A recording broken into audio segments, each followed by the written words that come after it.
बिस्मिल्लाहिर्रहमानिर्रहीम। अस्सलाम वालेकुम नादरीन, आप यूट्यूब चैनल देख रहे हैं। मैं इमरान खान हूँ। सबसे पहले तो बल्दियाती इंतखाबात कराची के मुलतवी करवाने की तो कोशिश की जा रही है, लेकिन इस्लामाबाद के बल्दियाती इंतखाबात मुलतवी करवा दिए गए हैं। यानी 27 किलोमीटर ऐसा है इस मुल्क में, बहुत बड़ा मुल्क है आपका। यहाँ पे वफाक की 4 इकाइयाँ तो सीधे सीधे 4 सूबे हैं, उसके साथ फिर गिलगित बल्तिस्तान अलग है, आज़ाद कश्मीर जो है वो अलग है। तो इतना बड़ा मुल्क है और वहाँ पे सिर्फ 27 किलोमीटर के ऊपर इंपोर्टेड हुकूमत मौजूद है जो रजीम चेंज ऑपरेशन के नतीजे में बनी थी, और वो 27 किलोमीटर में भी इंतखाबात लड़ने के काबिल नहीं रहे। यानी जिस 27 किलोमीटर के अंदर हुकूमत है शहबाज शरीफ साहब की या बिलावल की, आसिफ अली जरदारी की, मौलाना फजल रहमान की और बाकी सारी जमातों की, तो हालात ये है कि वहाँ पे बल्दियाती इंतखाबात भी नहीं होने दे रहे। और बहुत अजीबोगरीब भोंडी हरकत की है। ये मामला अब अदालत में गया हुआ है, लेकिन किया क्या है, 6 महीने पहले एक काम किया था, 6 महीने बाद दोबारा एक नया काम करने की ज़रूरत क्या पड़ी है, ये मैं आपको बताता हूँ। लेकिन पहले आप ये एक छोटा सा एक डॉक्यूमेंट है वो आप देख लें, एक सर्वे है, और ये मुख्तलिफ लोगों ने सोशल मीडिया पे इसको शेयर किया है। 101 टोटल यूनियन कौंसल्स हैं, उनमें मुस्लिम लीग नून के जो जीतने के इम्कानात हैं ना, वो सिर्फ 25 नशस्तों के ऊपर हैं, और वो भी इम्कानात हैं। 25 नशस्तों के ऊपर जो है वो मेजॉरिटी पार्टी PMLN सिर्फ 25 यूनियन कौंसिल के अंदर 101 में से। पाकिस्तान पीपल्स पार्टी सिर्फ 2 नशस्तों के ऊपर इंतखाबात जीत सकती है इस्लामाबाद में, 2 यूसीस के अंदर। आज़ाद जो है वो सिर्फ 6 जीत सकते हैं। तो इन सबको अगर आप मिला दें तो ये 32-33 बनते हैं, इससे ज़्यादा ये सीटें यहां से नहीं जीत सकते। 63 नशस्तों के ऊपर पाकिस्तान तहरीक इंसाफ सबसे आगे चल रही है।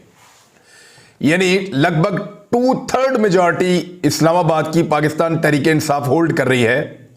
और ये जो असेसमेंट जारी की गई है, ये जो पॉपुलैरिटी है उसकी बुनियाद के ऊपर जारी की गई है, आज़ाद उम्मीदवारों की राय लेते हुए। और PTI के 3 तो MNAs हैं इस्लामाबाद में, 3 MNAs हैं, तीनों का ताल्लुक पाकिस्तान तहरीक इंसाफ से है।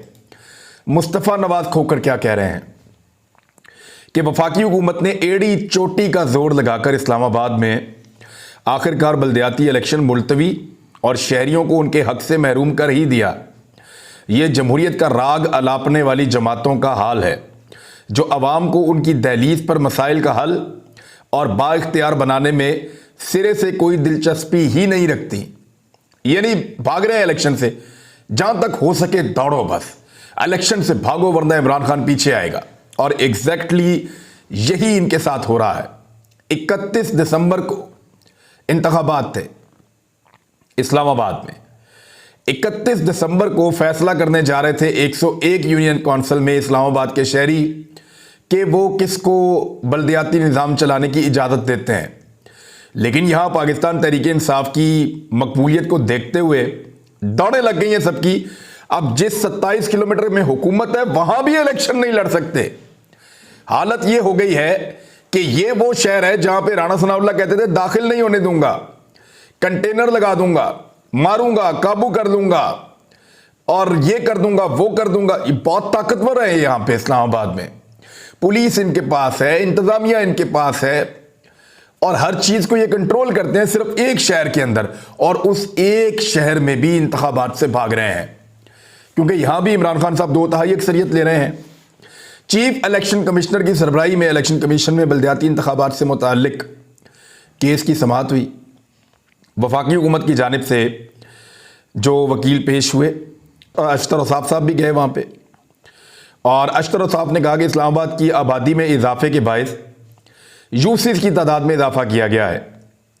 इससे कबल यूनियन कौंसिल की तादाद 50 से बढ़ाकर 101 की गई थी, और अब यूनियन कौंसिल की तादाद बढ़ाकर 125 की गई। ये नहीं बता रहे कि 50 से बढ़ाकर जब 101 की गई थी तो वो कब की गई थी, वो कब की गई थी, आज से 6 माह पहले। 6 माह पहले 50 यूनियन कौंसिल से बढ़ाकर 101 की गई, यानी दुगनी से थोड़ी सी ज़्यादा। और अब मज़ीद 24 यूनियन कौंसिल बढ़ाई जा रही हैं। ये यूनियन कौंसिल बढ़ाने का या कम करने का मसला नहीं है, मसला यह है कि इलेक्शन से भागें कब तक और किस तरह भागें। यानी अब इतना डिले तो हो जाएगा कि नई यूनियन काउंसिल बनेगी, दोबारा कागजात नामजदगी जमा होंगे, दोबारा उम्मीदवार इलेक्शन लड़ेंगे, सारे के सारे दोबारा अपनी पार्टी से टिकट लेंगे, वापस जाएंगे और जाकर फिर इलेक्शन के अंदर उतरेंगे। तो ये महीने इसमें गुजर जाएंगे। ये दाव लगाने की कोशिश कर रहे हैं। चीफ इलेक्शन कमिश्नर ने कहा कि इलेक्शन कमीशन इस्लामाबाद में 2 मरतबा हल्काबंदियां कर चुका है। हुकूमत को पहले यूनियन काउंसिल में इजाफे का ख्याल क्यों नहीं आया? हर सूबाई हुकूमत बल्दियाती इंतखाबात नहीं करवाना चाहती, हर दूसरे दिन इलेक्शन एक्ट में तरमीम करके बल्दियाती इंतखाबात मुलतवी कर देती हैं। अब ये जो बातें कर रहे हैं ना चीफ इलेक्शन कमिश्नर, इसके बाद उनको कहना चाहिए था कि बिल्कुल जी हम इंतखाबात करवा देते हैं। अली नवाज अवान जो पाकिस्तान तहरीक इंसाफ की जानिब से गए थे और उनके वकील बाबर अवान ने यूनियन काउंसिल्स की तादाद में इजाफे की मुखालफत करते हुए कहा कि यूनियन काउंसिल में इजाफे के बिल की हतमी मंजूरी अभी नहीं हुई।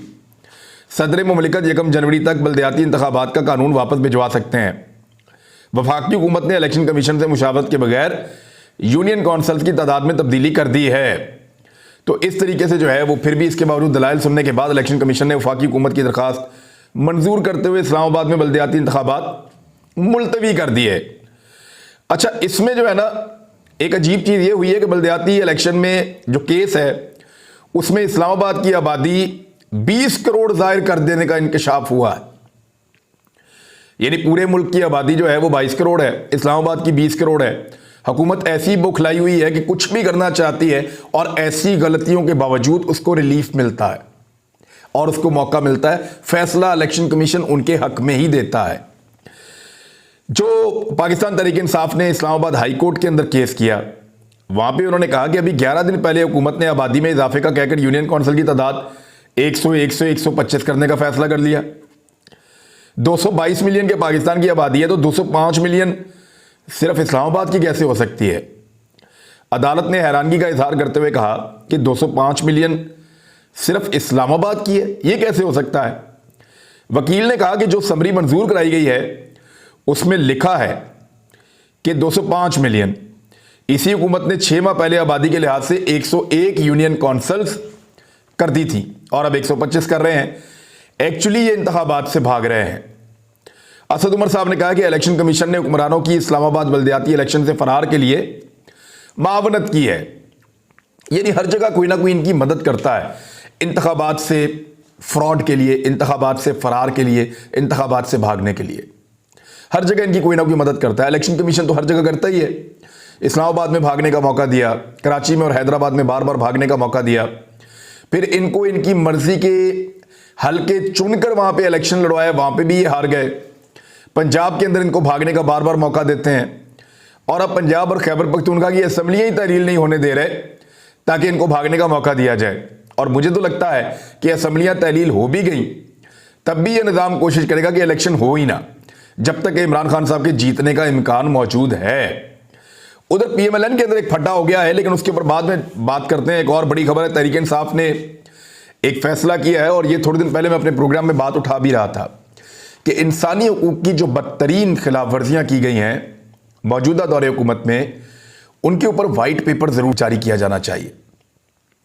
आलमी सतह पर इस इशू को उठाना चाहिए कि ये जो 13 जमातों की हुकूमत बनी है और एस्टेब्लिशमेंट इनके साथ है, ताकतवर हल्के और इदारे इनके साथ हैं, पाकिस्तान का 95% मीडिया इनसे खुश है, और इन लोगों ने जो पाकिस्तान के अंदर इंसानी हकूक का हाल किया है और जो मईशत का हाल किया है, इसके ऊपर जिम्मेदारी एक ही अपोजिशन पार्टी है, लेकिन एक वाइट पेपर जरूर आना चाहिए।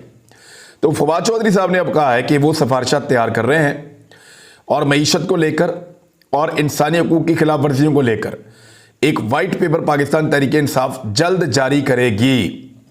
और उनका 11 जनवरी से बहुत पहले एतमाद का वोट ले लेंगे, जबकि नून लीग के कुछ अरकान राब्ते में हैं जिन्हें एडजस्ट किया जाएगा, यानी वो रिजाइन कर देंगे। अगर रन ऑफ इलेक्शन में जाते भी है तो वो रिजाइन कर देंगे। और इस तरीके से जो है वो आजम सवाती साहब वाले मामले पे भी इन्होंने बात की, फवाद चौधरी साहब ने, लेकिन वाइट पेपर जो है वो अब आने जा रहा है। बौखलाहट ये है इस वक्त PDM की, खासतौर पर PMLN की, कि ख्वाजा आसिफ साहब ने स्टेटमेंट दिया है कि एस्टेब्लिशमेंट, अदलिया और ब्यूरोक्रेसी समेत पूरी अशराफिया मुल्की मसाइल के लिए जिम्मेदार है। ये ख्वाजा आसिफ कह रहे हैं। यानी अकेला अगर कोई जिम्मेदार नहीं है तो वो नवाज शरीफ नहीं है जिसने साजिश की है। अकेला अगर कोई जिम्मेदार नहीं है तो वो शहबाज शरीफ नहीं है जो मासूम है, बिलावल नहीं है जो मासूम है।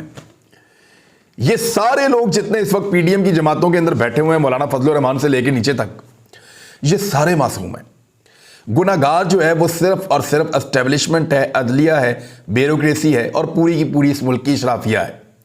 ये सारे लोग बेगुनाह हैं जिन्होंने ज़बरदस्ती रजीम चेंज ऑपरेशन करवाया, सबको फंसाया, बाहर मुल्क से मदद ली, बैरूनी और अंदरूनी मददगारों से मिलकर उन्होंने रजीम चेंज ऑपरेशन किया, अवाम का पट्टा बिठा दिया, अपने सारे केसेस इन्होंने ख़त्म करवाए। और अब ख्वाजा साद रफीक साहब तो ये भी कह चुके हैं कि हुकूमत में रहने की कोई ख्वाहिश बाकी नहीं रही। भाई आपको ज़रूरत ही नहीं है अब हुकूमत में रहने की। NRO 2 आपने लेना था वो आपने ले लिया, ख़जाना आपने खाली करना था वो आपने कर दिया, मुल्क की मईशत आपने तबाह करनी थी, मुकम्मल तौर पर तबाह हो गई, मुल्क डिफ़ॉल्ट के करीब आपने पहुंचाना था, तकरीबन मुल्क डिफ़ॉल्ट हो चुका है। हर वो चीज़ जो पाकिस्तान के साथ बेहतर थी, जिसको लूटा जा सकता था, वो सारी चीज़ें तो आपने ख़त्म कर दी हैं। तो अब इस मुल्क में इक़्तिदार के नाम पे आपको मिलेगा क्या, या इक़्तिदार आपको दे क्या सकता है? लिहाजा इक़्तिदार की ख्वाहिश तो तब होती है जब इक़्तिदार के साथ बहुत सारे फ़ायदे मिल रहे हों। अब तो लोगों की तनख्वाहें काटने की बात आ रही है। इस वक्त ये डिस्कशन हो रही है कि जनवरी के अंदर, फरवरी के अंदर सरकारी मुलाजमीन को तनख्वाहें कैसे देनी है।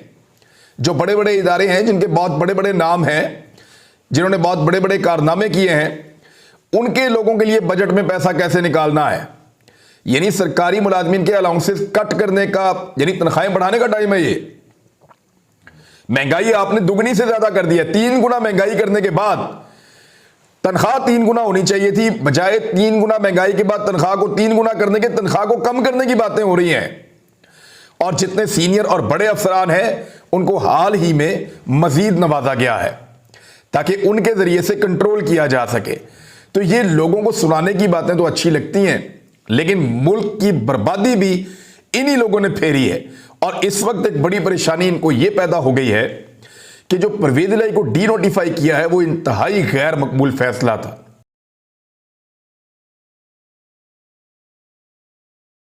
इस मर्तबा अवाम एस्टेब्लिशमेंट के साथ नहीं है, अवाम एक पॉलिटिकल पार्टी के साथ है जिसके साथ ज्यादती हुई है और रजीम चेंज ऑपरेशन के नतीजे में मुल्क को तबाह करने में या मुल्क को यहां तक पहुंचाने में एस्टेब्लिशमेंट रिस्पॉन्सिबल है।